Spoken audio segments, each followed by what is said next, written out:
gosh, okay lang po talaga, Ate Mel. Promise, sa'yo na yan. Oh my gosh, Kasi sobrang ano, kasi ganda. may ha. It's okay, it's okay. Oh my gosh, sure ka po talaga? Promise.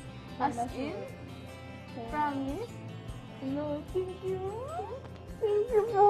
Hello, oh my gosh, Alagaan mo Daddy. yun, Kuya. Daddy, yung nagbigay sa akin ng relo.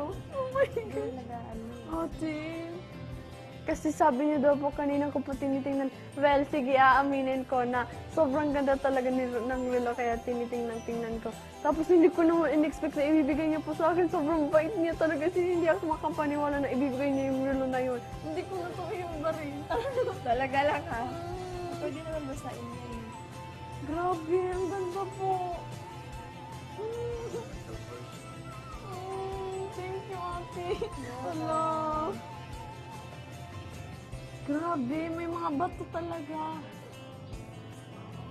Ate, baka maraming sentimental value Hindi, ito sa iyo. hindi ko naman pag binigay sa akin, hindi ko ibibigay. Pero ako naman bumili yan.